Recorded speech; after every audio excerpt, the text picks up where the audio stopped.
Bonjour et bienvenue à ce dernier Midi-Causerie de l'année académique 1900, pardon, 2022-2023. Je t'ai rendu loin. Ce Midi-Causerie sera présenté par Nolwenn Noiselle, qui est professeure adjointe au département de santé environnementale et santé au travail de l'École de santé publique de l'Université de Montréal. Je vais continuer de surveiller la salle d'attente parce qu'il y a encore des gens qui vont entrer, peut-être un petit peu retardataires. On va attendre peut-être une minute et demie. Juste vous rappeler que cette séance du Midi-Causerie sera enregistrée. Donc, par la suite, pour la période de questions, si vous préférez ne pas apparaître dans l'enregistrement, veuillez garder votre caméra fermée. Et ce Midi-Causerie sera ensuite rendu disponible sur la chaîne YouTube de l'école dans quelques jours, voire une semaine et demie. Et sans plus tarder, mais je cède la parole à Nolwenn. Nolwenn, c'est à toi. Bonne journée.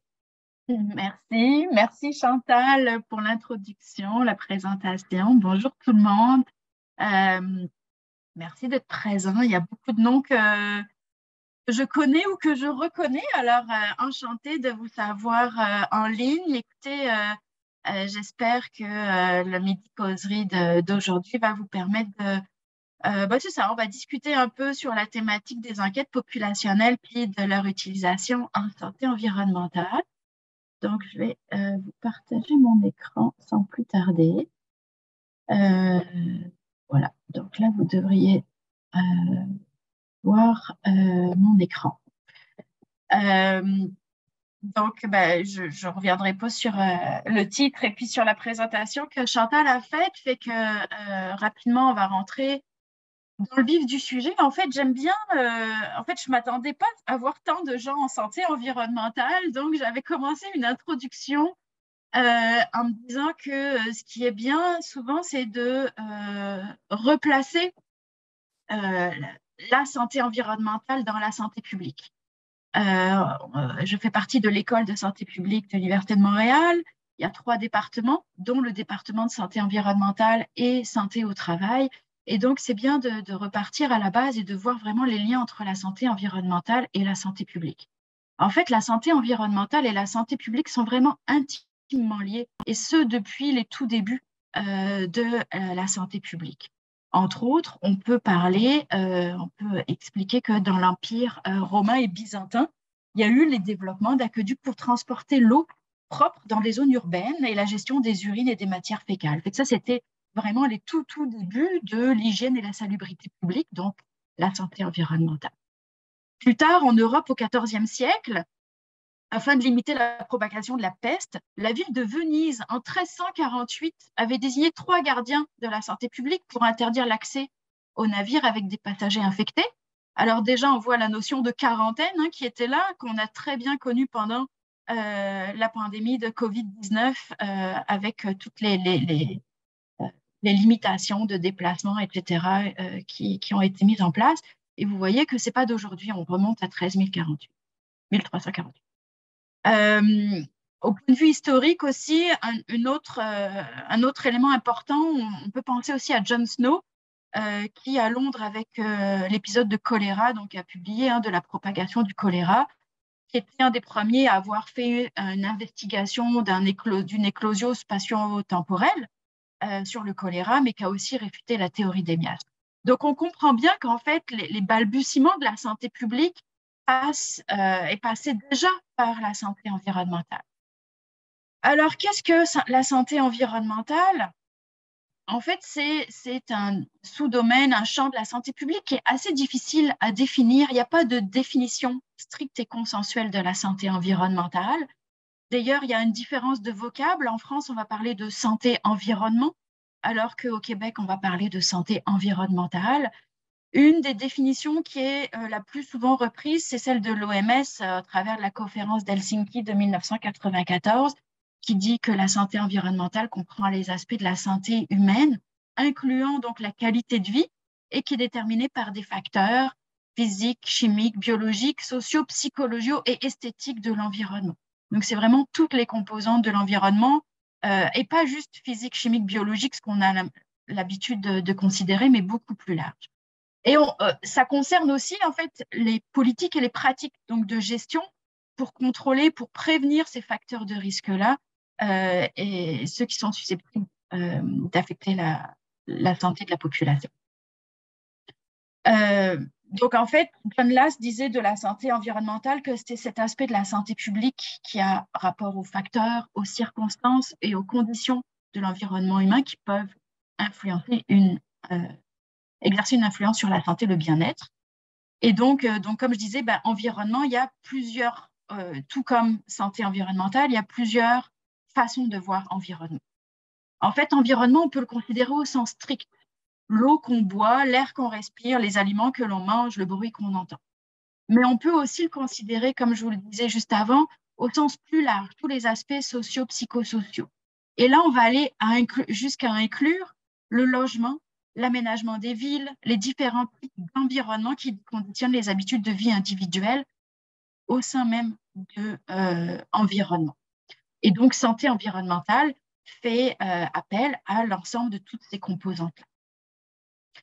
Le terme environnement, donc, on pourrait dire ça fait référence aux facteurs externes de l'organisme par rapport aux facteurs internes comme la génétique. On pourrait dire que la génétique, c'est inhérent à la personne, alors que l'environnement, c'est tout ce qui est externe.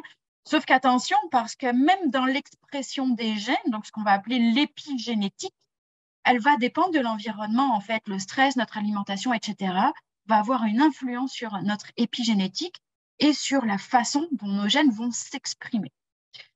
Je vous cite aussi ici une petite citation de André Tricolella qui soulève en fait de dire que bon, il n'y a pas lieu de conserver cette vieille division de l'environnement en fait avec la vieille vision, les comportements, l'alimentation et l'environnement.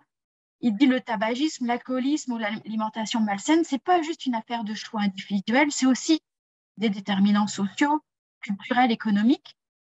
L'alimentation n'est pas seulement un problème de nutrition, c'est aussi un vecteur de contamination environnementale. Donc, il faut vraiment voir les problématiques au sens large. Et là, on vient de parler de contamination. Et en fait, c'est sur ce mot-là que je vais rebondir. Contamination. OK, donc on a parlé des différentes sphères de l'environnement, le lien avec la santé. On nous dit l'alimentation, oui, c'est la nutrition, mais c'est aussi la contamination. Si on parle de contamination, en santé environnementale, ça fait appel à quoi? Ça fait appel à beaucoup d'autres disciplines.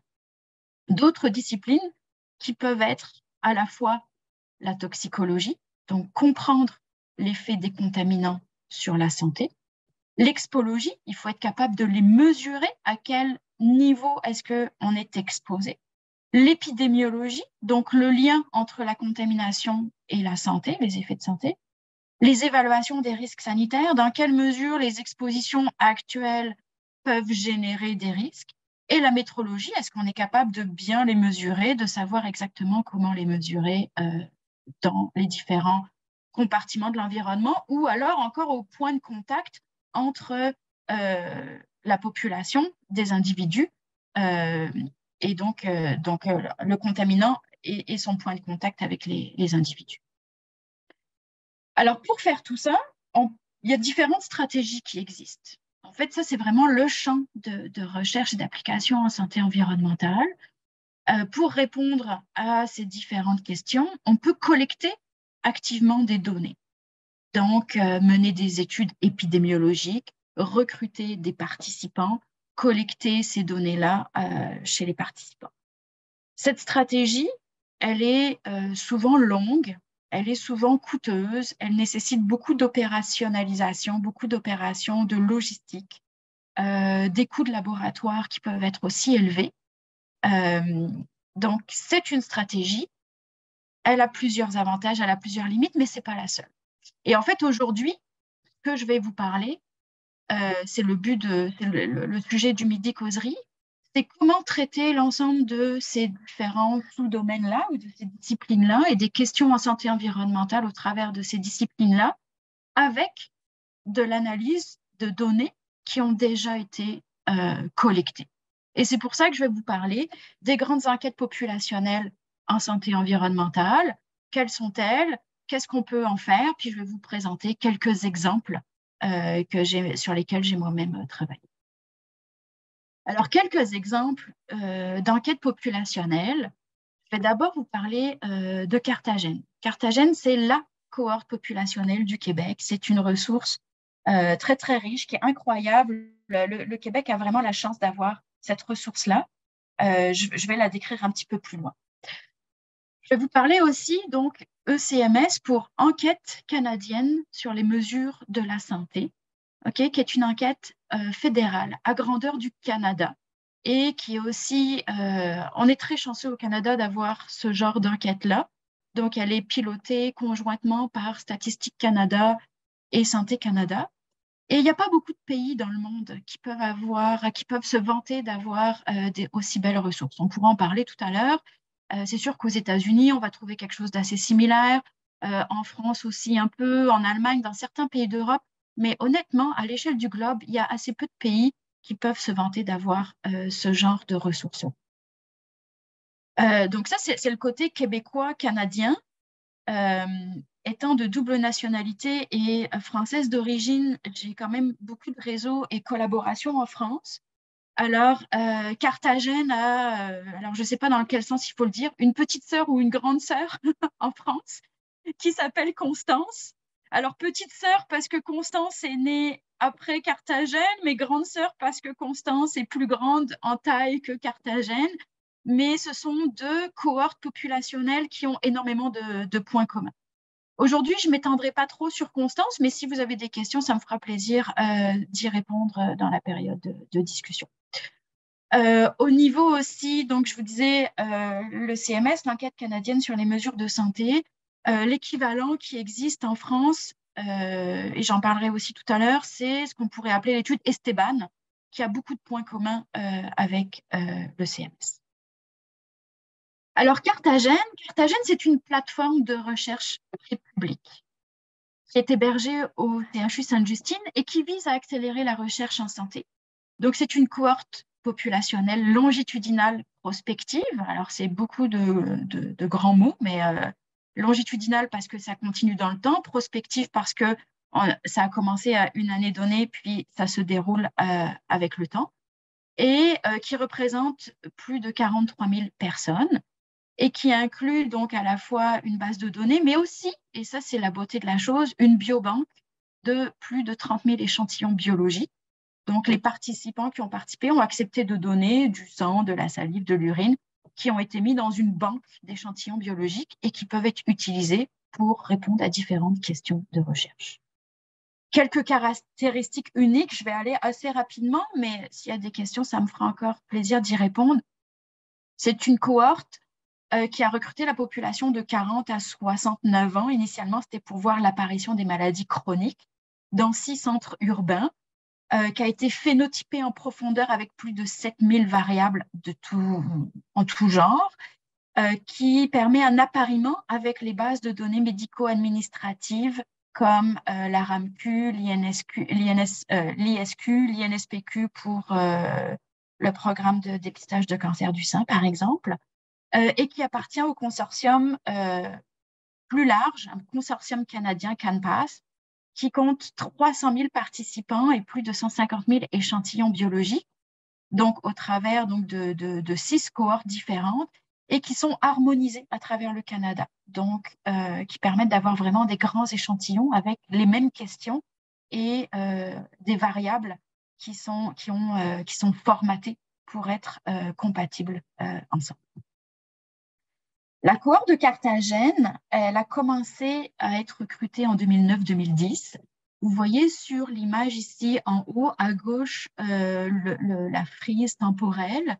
Ce qu'on peut voir, c'est qu'il y a eu plusieurs phases de collecte de données et de recrutement. Donc, je n'irai pas en détail de toutes ces phases-là, mais il y a certaines phases qu'on focusé davantage sur l'environnement, d'autres sur la nutrition, d'autres la collecte de questionnaires, de données de questionnaires uniquement. Puis, donc, la figure n'est pas tout à fait à jour parce qu'avec la COVID, il y a eu aussi des enquêtes au niveau de la COVID, de séroconversion, entre autres, de collecte de sang séché pour pouvoir estimer la proportion de population qui avait eu la COVID. Il y a un très bon papier, un très bon article, un marker paper qui a été publié en 2013 qui décrit très, très bien la cohorte. Donc, ceux qui sont intéressés, je vous invite à aller consulter cet article-là. Et donc, ici en bas et du côté droit, ce qu'on voit, c'est un très rapide résumé des différentes données qui sont recueillies et qui sont disponibles parmi les 7000 variables, donc des données de santé, des mesures physiques, puisque dans les premières vagues, les gens allaient dans des centres de santé pour aller faire des mesures physiques comme la bioimpédance, la force de préhension, la densité osseuse, etc. Des échantillons biologiques, comme je le disais, dont certains ont été analysés au départ pour avoir déjà des mesures biochimiques, comme l'hémogramme, le profil lipidique. Il y a eu des données génomiques aussi, avec le génotypage complet de l'ensemble de la cohorte, ainsi que, si je ne me trompe pas, le séquençage total de 1000 ou de 2000 participants, donc le génome entier. Puis des informations sur la nutrition et sur l'environnement. Alors, je vous avais dit, ces cohortes-là peuvent être utilisées, en tout cas les enquêtes populationnelles, pour répondre à des questions en lien avec la santé environnementale. Donc là, un des exemples que je vous présente, c'est un des projets qui avait été mené, c'est l'étude de l'association entre les espaces verts et la santé mentale, qui a donné lieu à une publication avec les données de Carthagène. Donc, l'idée, c'était de voir est-ce qu'il y avait un lien, parce que ça a été beaucoup rapporté dans la littérature, le lien entre l'accès aux espaces verts et la santé mentale, avec les données de Carthagène. Donc, il y a eu différents types de mesures d'accès aux espaces verts, différents types de mesures de santé mentale, de dépression, d'anxiété, soit par des questionnaires auto-rapportés, soit par des diagnostics médicaux avec le jumelage des données médico-administratives, ce qui a permis d'inclure un total de plus de 8000 participants dans cette sous-étude, et donc qui rapportait la tendance à un effet protecteur, en effet, de l'accès aux espaces verts, mais en fait avec quand même peu de résultats significatifs. Un des avantages de Carthagène, c'est le consentement large et ouvert pour toutes les études futures et donc le jumelage avec les bases de données médico-administratives. Je vous avais dit qu'on regarderait les enquêtes populationnelles. Ce qui est important, c'est de comprendre aussi les forces et les faiblesses d'utiliser ces ressources-là pour les différentes questions. Et que j'essaie de le faire pour chacun des exemples que je présente aujourd'hui. Dans cette sous-étude-là, donc l'avantage, c'était d'avoir quand même un grand nombre de participants, 8000 participants, donc pour lesquels les données sont déjà disponibles, avec plus de 10 ans de suivi et d'historique médical, ainsi qu'un historique résidentiel dans lequel on pouvait prendre en compte, par exemple, des déménagements. Dans les limites, on n'avait pas d'informations sur la médication à travers les bases de données médico-administratives. Il y avait quand même plusieurs données qui étaient à un moment, donc transversales, et la façon dont l'accès aux espaces verts a été pris en compte par le NDVI, ça ne permet pas forcément de documenter autre chose que c'est un indice en fait de réflexion, et donc il ne permet pas de prendre en compte soit l'accès, soit l'utilisation ou la qualité même des espaces verts. Un autre projet à l'aide des données de Carthagène, c'est des effets possibles des PFAS sur la ménopause. En fait, on pense que l'exposition à des substances environnementales reprotoxiques au cours de la vie peut altérer la fonction ovarienne. C'est ce que représente le schéma ici à gauche, et les substances chimiques qui peuvent affecter le développement de la réserve ovarienne durant la gestation ainsi que pendant la trajectoire de la vie adulte. Ce qu'on voit, c'est la ligne verte, c'est la trajectoire normale. Les pointillés rouges, ce serait lors d'une exposition en fait, à des contaminants environnementaux. On voit qu'au départ, la réserve ovarienne est la même, mais qu'elle décline plus rapidement et donc qui engendrerait une ménopause plus rapide. Alors, les PFAS, je ne sais pas si vous avez suivi les actualités des derniers mois, mais on en a parlé pas mal dans les actualités. C'est vraiment une source de composés émergents pour lesquels on a des préoccupations en santé publique et en santé environnementale. Je vais passer assez rapidement, mais là, j'expliquais un peu pourquoi on avait certaines préoccupations. Entre autres, c'est une très grande famille avec plus de 4000 composés et qui sont très résistants et dont la demi-vie est très longue, donc qui restent très longtemps dans l'environnement. Alors, on pense que les PFAS peuvent avoir un effet sur la ménopause. Et dans ce projet-là, en fait, en regardant ce lien-là, il y a 4 études publiées dans la littérature qui ont regardé l'association entre l'exposition au PFAS et la ménopause, mais les résultats étaient divergents, ce qui a mené à l'établissement d'un projet de recherche en collaboration entre Santé Canada et Carthagène. Et les différentes études déjà publiées, en fait, avaient présenté des limites que je décris ici, majoritairement des devis transversaux, le fait aussi que les femmes étaient déjà âgées et donc on échappait tous les cas de ménopause précoce. Et puis souvent, c'était seulement une molécule à la fois plutôt que l'effet cocktail de l'ensemble des PFAS. Alors, l'objectif ici, à travers de cette étude, c'est d'examiner l'association longitudinale entre les concentrations plasmatiques de 40 substances, donc dans la classe des PFAS, et de l'âge de la ménopause à l'aide donc de Carthagène. Et donc, je vous mets ici très rapidement le devis, en fait, qui a été choisi pour cette sous-étude-là. En termes de, ce sont les caractéristiques de population, d'exposition, des effets des covariables et d'analyse. Ce qui est important peut-être à regarder, c'est ici l'information qui se trouve à droite.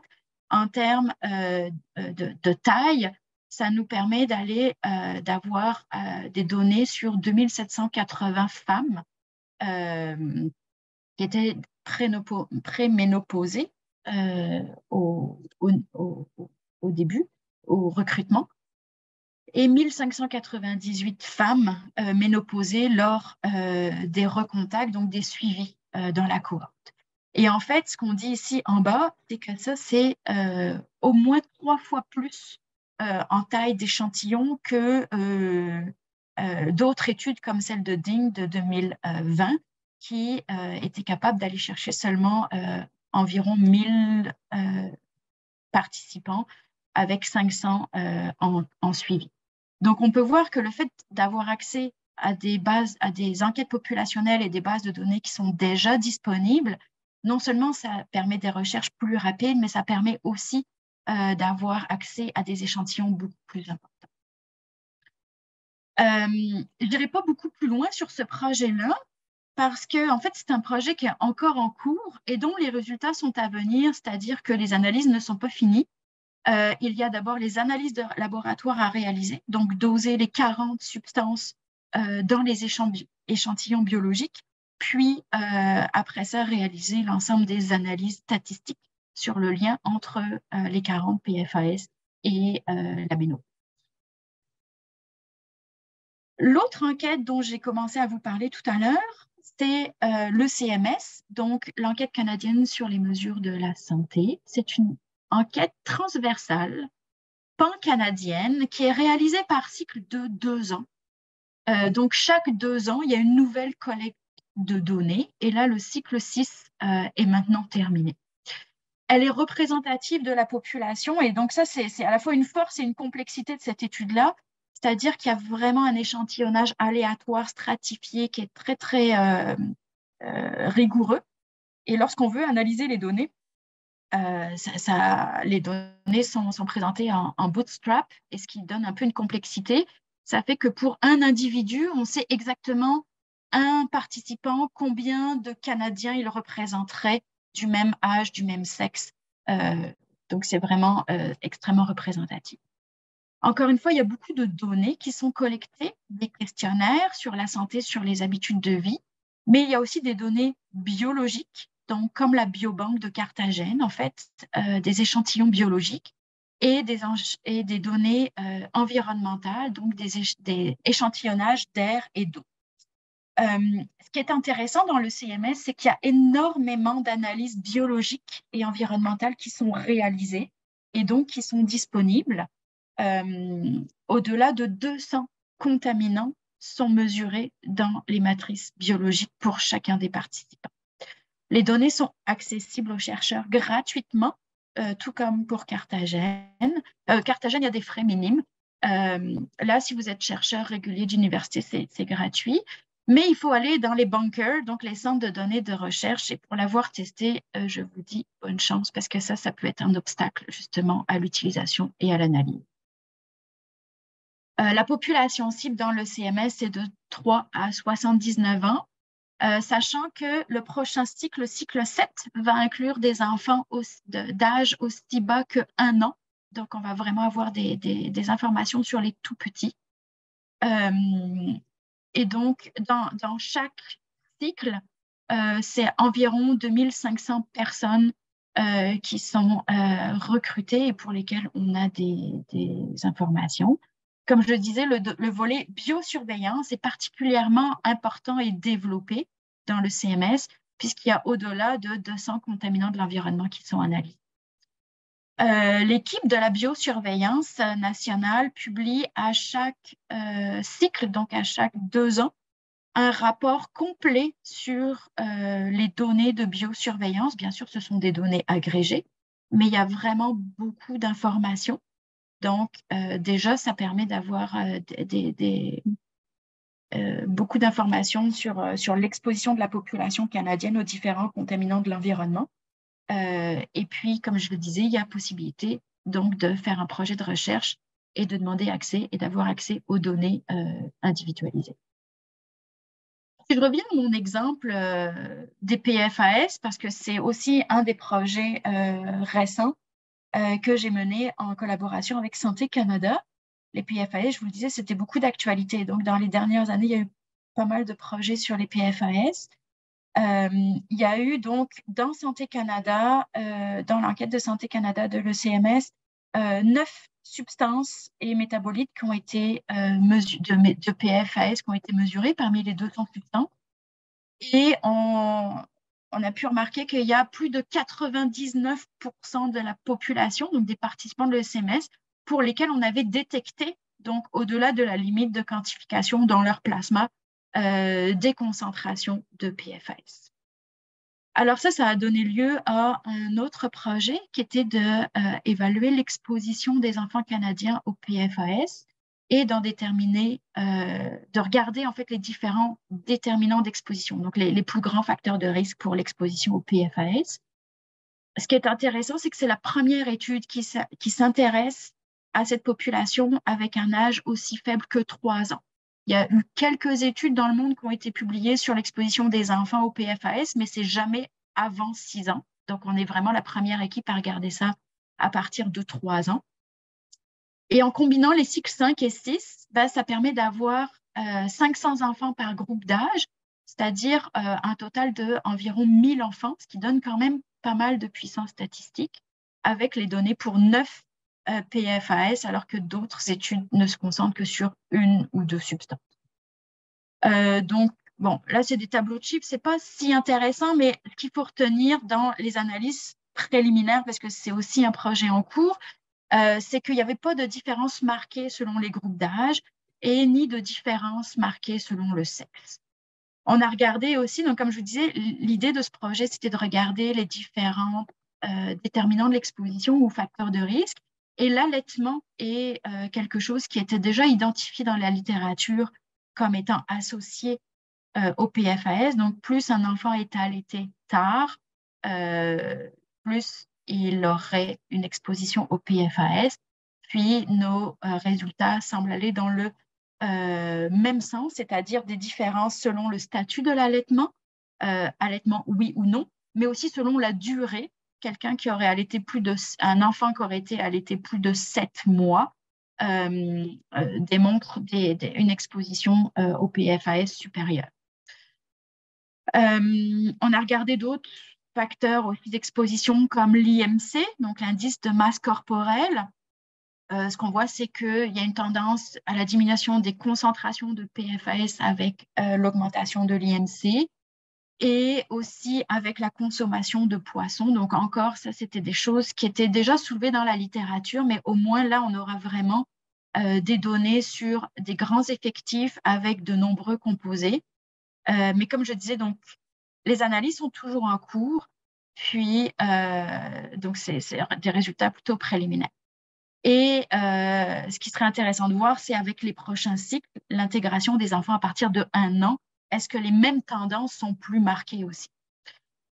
Je reviens un peu sur l'avantage et les limites d'utiliser ces études populationnelles dans ce genre de projet. Les avantages, c'est que le nombre de participants est très élevé. On peut avoir des enfants d'âge dès 3 ans, ce qui est très, très rare dans les autres types de données ou d'enquêtes.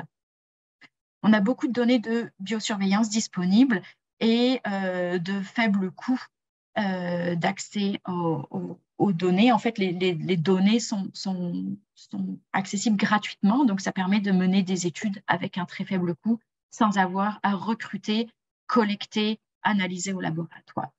Les limites, ça reste que c'est une étude transversale et que d'un cycle à l'autre, ce ne sont jamais les mêmes participants qui sont recrutés. Donc, on peut bien regarder des tendances temporelles populationnelles, mais on a toujours cette limite de dire, ben oui, mais c'est jamais les mêmes personnes qui participent.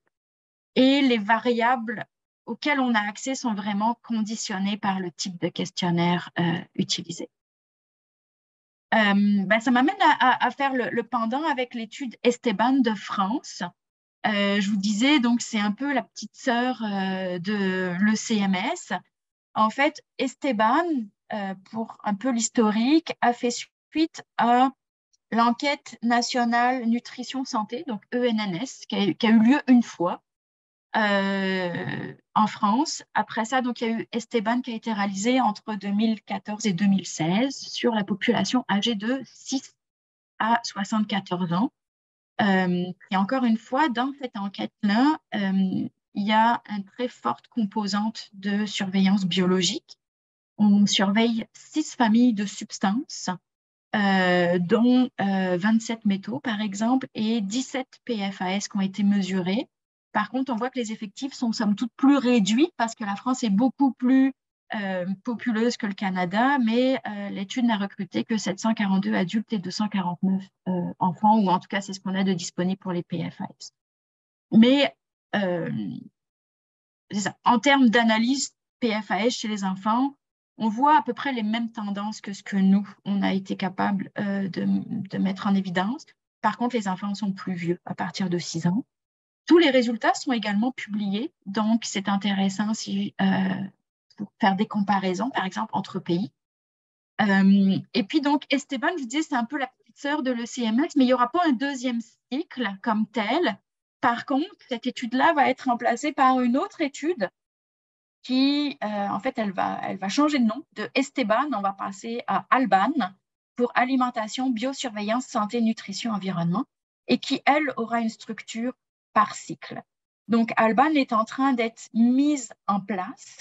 Puis, une des grandes questions quand on développe ce genre d'initiative-là, c'est de se questionner sur quels sont les contaminants environnementaux que l'on va mesurer dans les différents cycles au travers du temps. Et j'ai l'honneur et le plaisir de faire partie du comité scientifique de Alban et donc en ce moment, participer aux travaux en cours sur cette priorisation-là. Donc, c'est vraiment intéressant parce que comme chercheur, on utilise les données, mais comme expert, on est aussi appelé à se positionner sur quelles sont les données qui sont scientifiquement pertinentes et intéressantes à intégrer. Un autre exemple, et ça va me permettre de conclure sur ce midi causerie et d'ouvrir la discussion. Ces enquêtes populationnelles, outre la possibilité, donc, comme je disais, de regarder un petit peu les niveaux d'exposition, de déterminer les facteurs qui influencent l'exposition, elles permettent aussi d'apporter certaines informations dans une perspective d'évaluation du risque. Quand on veut évaluer le risque, on regarde les niveaux d'exposition dans la population et on va les comparer. On les compare à quoi? On les compare généralement à deux choses. Soit des valeurs guides toxicologiques qui sont basées sur un effet sanitaire, soit des valeurs de référence qui n'ont pas de base sanitaire, mais qui sont basées sur un 95e percentile de la distribution dans la population. Et donc, dans les deux cas, les enquêtes populationnelles permettent ces deux approches-là. Donc, soit on peut regarder à partir de l'exposition de la population, est-ce qu'on dépasse ou non les valeurs guides toxicologiques? Et pour ça, il y a des outils qui existent qu'on appelle les équivalents de biosurveillance ou biomonitoring equivalent, ou encore donc de regarder la distribution dans la population et de prendre le 95e percentile en se disant que au-delà de cette valeur-là, c'est une exposition qui est hors de contrôle, qui est extrêmement élevée. Et ça a permis aussi de mener des travaux avec une ancienne étudiante que j'avais encadrée, donc Sarah, qui a publié ce papier qui est quand même, qui a été cité de nombreuses fois parce que ça permet vraiment de voir l'analyse de risque dans un contexte canadien. Alors, qu'est-ce qu'il y avait dans ce projet-là? Donc, si on reprend l'exemple des PFAS, ce que le graphique montre ici à gauche, ce sont le ratio entre les expositions de la population et les équivalents de biosurveillance. Et ce qu'on voit, c'est que ce ratio dépasse la valeur de 1.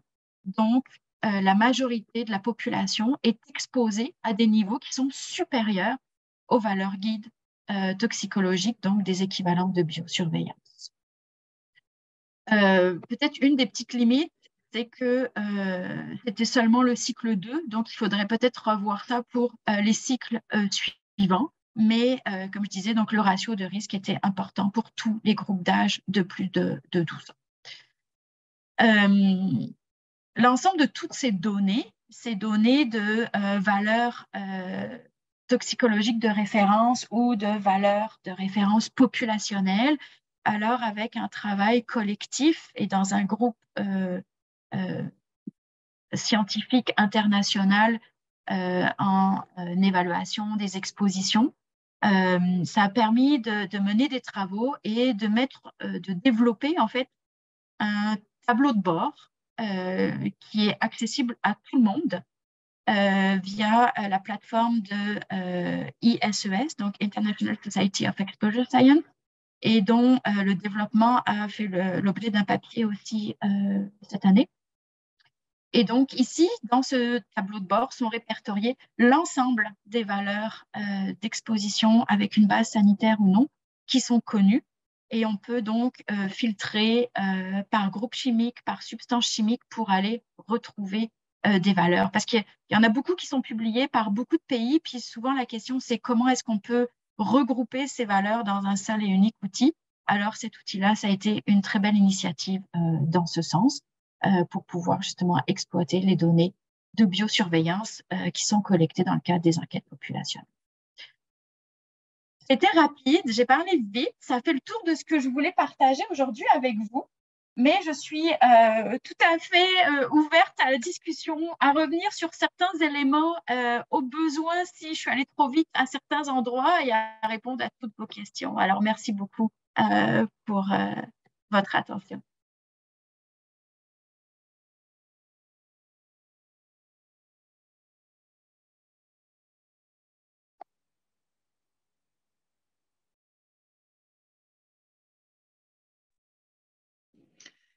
Moi, j'ai une petite question.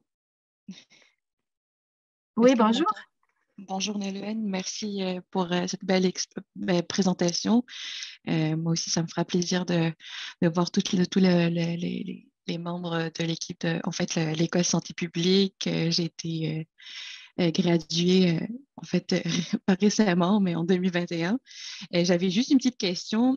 En fait, puisque là, maintenant, je travaille comme hygiéniste de travail au réseau Santé au travail à Montréal, je me demande, en fait, si les études populationnelles sont déjà, en fait, sont utilisées ou sont exécutées au moment de fixer des valeurs de référence par par les organismes réglementaires parce que parfois, fixer une valeur sur des bases plus cliniques ou environnementales, c'est bien, mais voir les méthodes de travail, par exemple pour les travailleurs, les méthodes de travail, en fait, avoir des questions plus approfondies sur les méthodes de travail peuvent faire en sorte que, en fait, les valeurs d'exposition soient plus ajustées en fonction de ces paramètres. En fait, est-ce que c'est déjà utilisé ou est-ce qu'il y a des projets qui sont en cours? Alors, je vous dis, j'ai un peu un pied sur chacun des continents. Je suis pas mal au fait de ce qui se passe en France, en faisant partie de plusieurs comités à Santé publique France et à l'ANSES. Je peux vous dire qu'en France, la façon d'établir les valeurs, puis là on peut reparler des valeurs, mais est très différente du Québec. En France, il y a vraiment une très grande place à l'expertise collective, à ce que ce soit des experts indépendants, avec leurs connaissances, avec leur expérience, qui font un débat scientifique, okay, puis avec des données probantes aussi, bien sûr, hein, qui collectivement vont proposer des valeurs d'exposition. Et les valeurs, ça peut être autant les valeurs atmosphériques, donc comme on retrouve dans l'annexe 1 du règlement de santé-sécurité au travail, dans la loi sur la santé-sécurité au travail, que des valeurs biologiques de référence, c'est-à-dire de dire, ben, pour tel travailleur, dans tel domaine, on pense qu'ils sont exposés à tel type de substance, ben, si on faisait un prélèvement biologique de sang ou d'urine, son niveau ne devrait pas dépasser telle valeur pour telle et telle raison pour protéger de ce risque-là ou de ce risque-là. Donc, en France, c'est quelque chose qui est très bien établi. Au Québec, on n'est pas encore là. Les valeurs du règlement de RSST sont révisées, mais ce n'est pas sur une base aussi systématique et pas par des comités d'experts. Historiquement, bien souvent, on regardait ce que faisait la CGIH, puis on prenait les mêmes valeurs, ou en tout cas des valeurs pas trop différentes. Puis au Québec, qu'il faut bien comprendre, c'est que c'est tripartite, là. C'est les travailleurs, les syndicats, puis le patronat, puis c'est une entente tripartite. Donc, il faut que tout le monde se mette d'accord au niveau de ces valeurs-là. Puis au niveau du suivi biologique, c'est vraiment pas des choses qui sont encore énormément développées. Il y en a quelques-unes dans les MADO chimiques. Ça permet entre autres de protéger les travailleurs, mais c'est pas trop développé. Mais en France, pour faire ces travaux-là, oui, évidemment, on va consulter tout ce qui existe, y compris les grandes enquêtes populationnelles, comme je disais, soit pour déterminer un 95e percentile de distribution dans la population, soit encore pour établir des équivalents de biosurveillance ou des valeurs toxicologiques de référence. Super, merci beaucoup.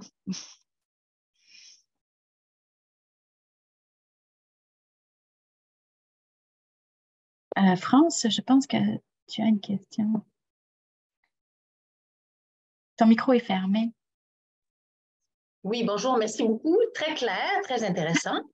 Je me demandais au sujet le CMS qui est, comme tu l'as si bien dit justement et démontré que comme c'est une étude transversale, ça n'est pas un suivi de cohorte. Donc, d'un cycle à l'autre, ce n'est pas la même population qui est enquêtée. Est-ce qu'il y a des études, est-ce que le CMS vérifie justement la comparabilité d'un cycle à l'autre de leur population d'études? Pour nous permettre de savoir si, par exemple, bon, un certain cycle, le cycle 2, par exemple, les gens sont un peu plus âgés, il y a un peu plus de femmes, un peu plus... ce genre de choses-là où ils sont. Est-ce qu'il y a des comparaisons? En fait, je pense que c'est pas utile dans le sens que, comme je disais, c'est complètement... je ne vais pas dire randomisé, c'est aléatoire, mais c'est hyper stratifié sur la distribution de la population canadienne. Donc, il ne peut pas y avoir une surreprésentation de femmes ou d'hommes ou d'âge parce que dans le devis d'études, c'est vraiment fait en sorte pour que ce soit absolument, absolument représentatif de la population du Canada. Donc, en fait, même si ce ne sont pas les mêmes personnes, ce qu'on peut penser, c'est que les 2500 personnes environ qui sont recrutées à chaque cycle vont représenter de façon sans biais la population canadienne. Bon, là, après, sans biais, on est des chercheurs. Hein. Nous, on cherche tout le temps les petites bêtes, fait que peut-être qu'il y aurait lieu de… Non, mais par exemple, on sait qu'il y a certains groupes d'âge ont tendance à moins bien répondre. Mettons, un sexe répond moins bien que l'autre, par exemple.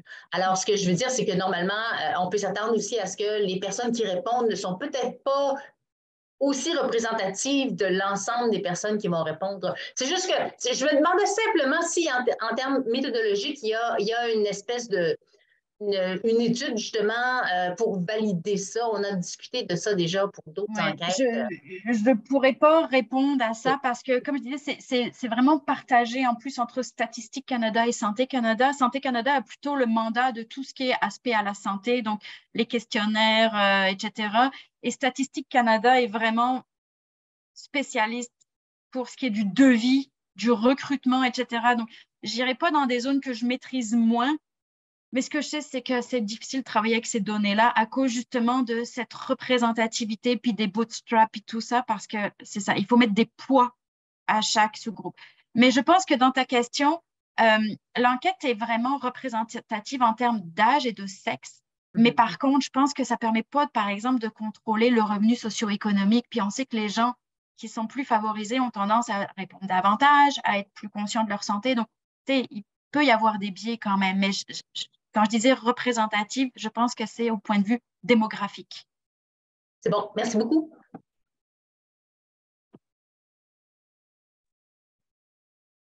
Elle est encore disparue. Oui, bonjour Stéphane. Bonjour Nolwenn. Merci beaucoup pour la présentation, très intéressant. Ça me sort un peu de mon champ de compétences, mais je trouve ça très instructif.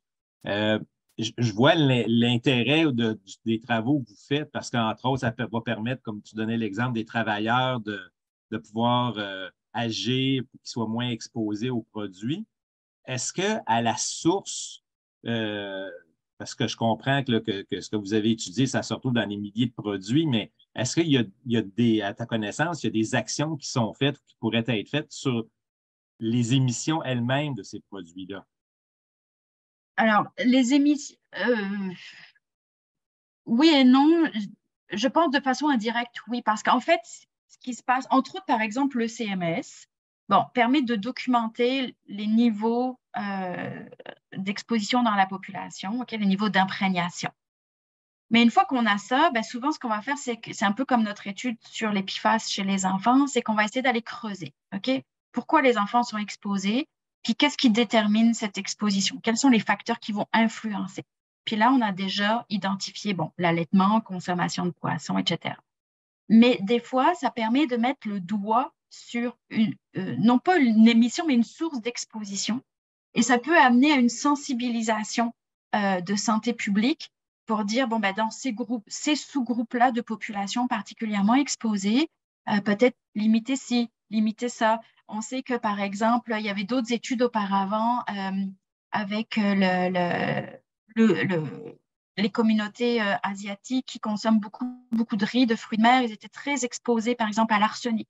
Donc, de préconiser des programmes de santé publique pour dire, peut-être varier plus l'alimentation, peut-être limiter votre consommation de riz. Donc, ce n'est pas forcément facile à faire à cause des considérations culturelles, mais ça permet de dégager des pistes pour mettre en place des programmes de prévention en santé publique. Ultimement, oui, c'est sûr qu'on parlait des émissions, les PFAS, c'est sûr que c'est une préoccupation aujourd'hui sociétale. Qu'est-ce que ça a mené, les différents travaux, pas les travaux que je vous ai présentés aujourd'hui, mais les quelques travaux historiques, ça a mené à revoir la réglementation, à les mettre sur la liste des substances de la Convention de Stockholm, de les interdire. Donc, d'interdire une substance, évidemment, on va diminuer son émission. Donc, ça permet quand même ce genre de choses-là. Donc, oui, les études vont permettre d'agir à différents niveaux en amont de l'exposition, soit vraiment de la prévention, soit vraiment plus des programmes, des politiques plus au niveau sociétal là, de réglementation ou de légifération. Merci, Nolwenn. Pierrot? Oui, bonjour, Noël. Merci de ta présentation, très, très intéressante, vraiment, très claire. J'ai une question par rapport aux mesures biologiques sur des fanères, comme les cheveux, les ongles. C'est qui se sont d'intérêt notamment pour l'exposition à nos travailleurs, à une population spécifique, à une contaminant donné, mais aussi pour des enquêtes, des grosses enquêtes. Est-ce que tu trouves que c'est pertinent aussi ce type de fanères pour les mesures d'exposition de contaminants? Est-ce que je trouve que c'est pertinent? La réponse, c'est oui. Est-ce que c'est largement utilisé? La réponse, c'est non. Puis c'est toujours un peu l'œuf ou la poule. Hein. On a déjà, puis je vais montrer un peu le dashboard, là, le tableau de bord à la fin, qui répertorie toutes les valeurs toxicologiques de référence, puis les valeurs populationnelles. La majorité des valeurs qui existent dans la littérature et qui sont publiées, et que ce soit la littérature scientifique ou grise, portent sur, généralement, sur des matrices comme le sang et l'urine. Donc, historiquement, il y a eu peu de travaux menés sur les fanères, les ongles, les cheveux. En tant que chercheur, moi, je pense que ces matrices-là sont très, très pertinentes parce que ça répond à beaucoup d'autres questions. En fait, pour moi, je le vois de façon très complémentaire. Okay? L'urine, le sang, souvent, ça va donner une idée d'une exposition plutôt, je vais quand même mettre des nuances dans ce que je dis là, mais plutôt récente, mais c'est sûr que ça dépend toujours de la demi-vie de chacun des composés. Puis là, tu sais, on parle de 200 contaminants, fait qu'on ne peut pas traiter chacun des 200 ensemble. Alors que les cheveux, les ongles vont donner une idée à beaucoup plus long terme. Maintenant, comme on n'a pas beaucoup de valeurs de référence, ben, ça encourage pas les chercheurs puis les grandes enquêtes à aller collecter des cheveux ou des ongles parce qu'on ne sait pas trop bien les interpréter parce qu'on n'a pas de valeur de comparaison. Donc, c'est un peu l'œuf ou la poule. Comme on n'en a pas, on ne le fait pas, mais comme on ne le fait pas, on n'en a pas. Donc, c'est un petit peu ce cercle-là qu'il faudrait briser. J'ai mené avec des collègues puis une étudiante un projet de surveillance biologique au Liban où on a recruté un petit nombre de personnes, 90, mais où on a collecté les cheveux, les ongles, les urines, justement pour pouvoir combler un peu ce manque dans la littérature de valeurs de référence basées sur d'autres matrices qui sont non seulement plus facilement accessibles, bon, après, c'est toujours discutable hein, parce qu'il y a l'accessibilité physique, là, de pouvoir couper une mèche de cheveux, puis il y a l'accessibilité aussi sociale et culturelle. Hein. Ce n'est pas tout le monde qui accepte de couper une mèche de cheveux, donc il y aurait lieu de discuter de ça. Mais c'est facile, ce n'est pas invasif. Les traitements en laboratoire sont très simples, en tout cas assez simples. Et donc, c'est des choses qu'on sous-estime et qui, je pense, pourraient permettre de répondre à des questions scientifiques pertinentes et qui ne sont pas forcément, qui sont moins compliquées à mettre en œuvre dans une collecte de données que du sang ou de l'urine. On n'a pas besoin d'avoir du personnel spécialisé, on n'a pas besoin de centrifuger, on n'a pas besoin de congeler, on peut garder à température ambiante, ça ne prend pas beaucoup de place. Donc, je pense que c'est vraiment quelque chose qui est sous-estimé et qu'on devrait mieux valoriser. Vraiment, je suis d'accord avec toi, merci.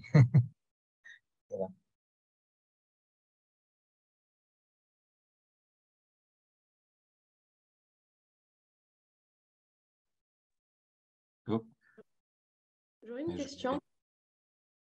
Oui, Zeneb? Ouais, merci Nolwenn déjà pour la présentation. Ça m'aide à alimenter ma réflexion par rapport aux grandes enquêtes. C'est vraiment par rapport au fait que le CMS, c'est une enquête transversale et que les conclusions qu'on va tirer, vraiment à prendre avec un grain de sel, si je peux dire ça. Mais est-ce que le fait, par exemple, si la même association qui a été établie entre deux variables, pas la peine de spécifier, va être mise en évidence dans plusieurs cycles. est-ce que cela apporte un poids supplémentaire à cette association ou comment on fait en fait pour vraiment légitimiser cette association qu'on trouve?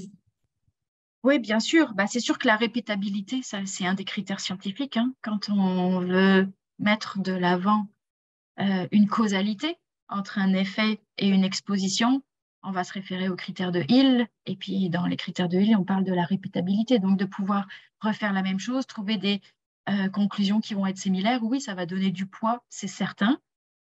Après, ce qui est possible avec le CMS, ce que je montrais un peu sur le projet avec les PFAS puis les enfants, c'est qu'on peut aussi combiner ensemble 2 cycles.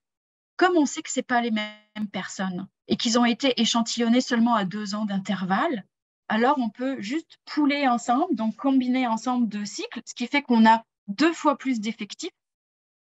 Et donc, en fait, on va les traiter. Nous, ce qu'on a fait, c'est qu'on a traité cycle 5 et cycle 6 comme étant un seul cycle ensemble, en fait. Et donc, d'avoir plus de puissance, parce qu'il n'y a rien qui distingue, en fait. C'est juste que le CMS, eux, dans leur routine, dans leurs opérations, ils collectent chaque 2 ans.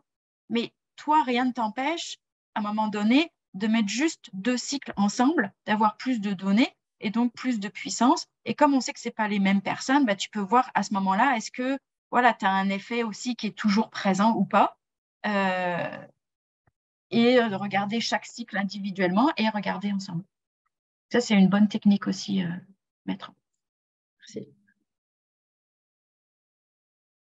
Oui, Stéphane, une autre question?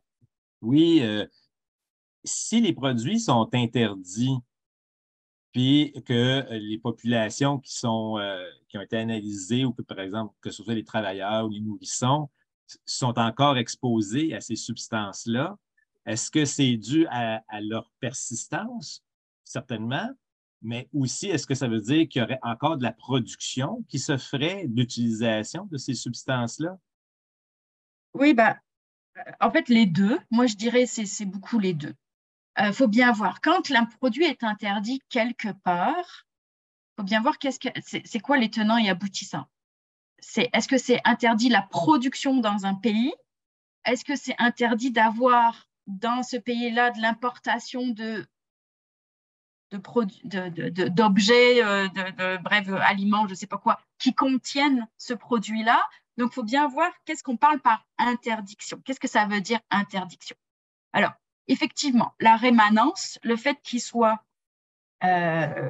souvent présent longtemps dans l'environnement, ça fait que même si c'est interdit, on peut en retrouver encore des années après. Après, ça se peut que ce soit des objets, des produits de consommation qui ont été importés de d'autres pays dans lesquels il n'y a pas les mêmes réglementations, mais que du coup, ça vienne continuer à générer une certaine exposition alors que cette molécule-là, on ne la produit plus dans le pays, au Canada ou aux États-Unis, par exemple. Donc, je pense qu'il y a les deux. C'est vrai qu'il faut toujours se poser la question d'où ça vient. C'est quoi nos sources d'exposition? Puis, quand la molécule est interdite, d'où elle peut provenir.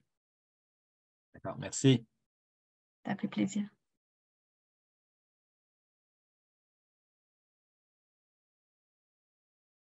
Peut-être on peut prendre une dernière question s'il y en a une. Après, je m'excuse, je vais devoir vous quitter assez rapidement parce que j'enseigne dans 2 minutes. Merci beaucoup, Nolwenn. Très intéressant. Ça fait plaisir. Fait que s'il y a une petite dernière question rapidement. Oui.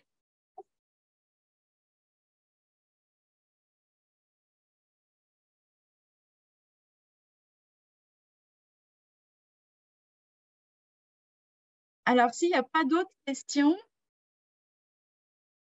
il me reste, moi, à mon tour de vous remercier pour votre attention, pour votre accueil, pour votre écoute.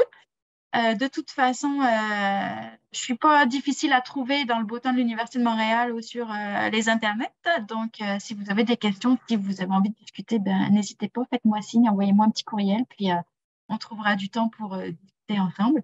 Et donc, merci Chantal pour l'invitation au Midi Causerie.